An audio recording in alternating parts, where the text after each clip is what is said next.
Henry Sidgwick, who lived from 1838 to 1900, was a British philosopher who is considered one of the most important figures in the history of utilitarianism. Perhaps his most famous book, The Methods of Ethics, is a comprehensive study of the different methods of ethics. In it he explores the different ways in which we can determine what is right and wrong. Sidgwick argued that none of the moral philosophy methods of ethics, utilitarianism, intuitionism, and egoism, can, by themselves, provide a satisfactorily complete concept of morality. He believed that utilitarianism is the most plausible method, although he also asserted that it is not without its flaws. In particular, he thought that utilitarianism can conflict with our intuitions about what is right and wrong and may conflict with self-interests. As such, using it exclusively to make moral decisions can lead to problematic consequences. Let's take a look at how Sidgwick considered these three different forms of moral philosophy. Egoism is the view that the only thing that is morally right is what is in one's own self-interest. Sidgwick thought this was a natural human instinct.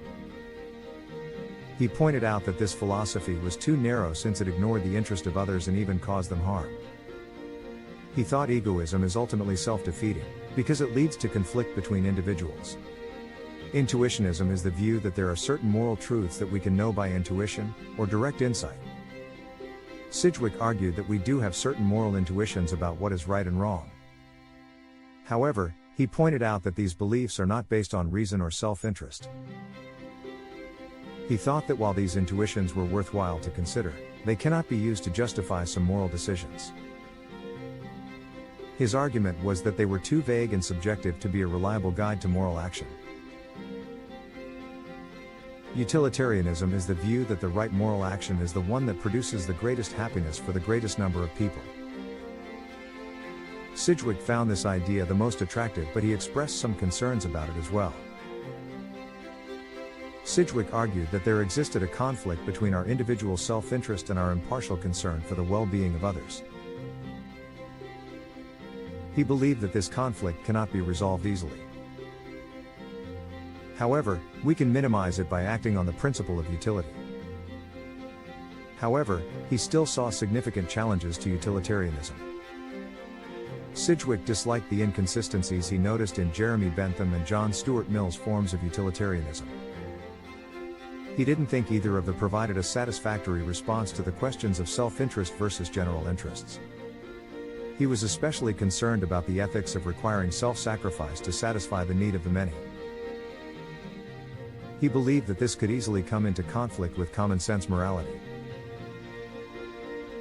One challenge he mentioned for utilitarianism is that it can sometimes conflict with our intuitions about what is right and wrong. For example, utilitarianism might seem to require us to sacrifice the happiness of a few people for the greater happiness of the many. This can be difficult to accept, especially when the people who are being sacrificed are close to us, or even ourselves. Another challenge Sidgwick saw for utilitarianism he noted is that it is difficult to measure happiness. How do we compare the happiness of different people? How do we measure the happiness that will result from an action? These are difficult questions that utilitarianism has not yet been able to answer adequately. Sidgwick reached the conclusion that no single method of ethics could provide us with clear and unambiguous guidance on how to make moral decisions. Therefore, we should combine the insights of all three methods of ethics. He called this view universalistic hedonism. He divided hedonism into two areas, egotistic hedonism and universal hedonism. Sidgwick described egotistic hedonism as when the rightness of an action or decision only depends upon what the person taking it thinks about it. Universalistic hedonism holds that we should act in a way that produces the greatest balance of happiness over unhappiness for all affected parties. This means that we should consider not only our own interests, but also the interests of others. It also means that we should take into account the different ways in which people can experience happiness and unhappiness. Despite these challenges, Sidgwick believed that utilitarianism was the best method of ethics available when it was harmonized with intuitionism and egoism. He argued that this was necessary to achieve the most objective and impartial, consistent and coherent account of morality. He thought that it was necessary to have a religious element to intuitionism, otherwise, the philosophies could not be reconciled. A criticism of Sidgwick is his association with esoteric morality. This school of thought held that a moral system, such as utilitarianism, may be acceptable to the educated elites but that it was not acceptable for it to be widely taught to the masses. Some critics think this attitude led to exploitation of workers in the British Isles and the poor treatment of natives in British colonies. To learn more about Henry Sidgwick, check out his books and the biographies about him on Amazon. Here are 6 fun facts about Henry Sidgwick. 1. While at Cambridge, Sidgwick taught a young Bertrand Russell. 2. He promoted the higher education of women. 3. He was a member of the Cambridge Apostles, an intellectual secret society. 4.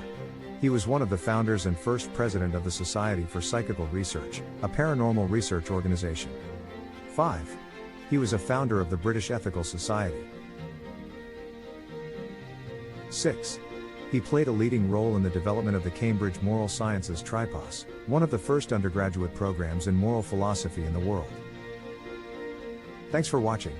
Please give us a like if you enjoyed this video and feel free to comment to let us know your thoughts on it. Also, check out our other study review videos on other philosophers and philosophies.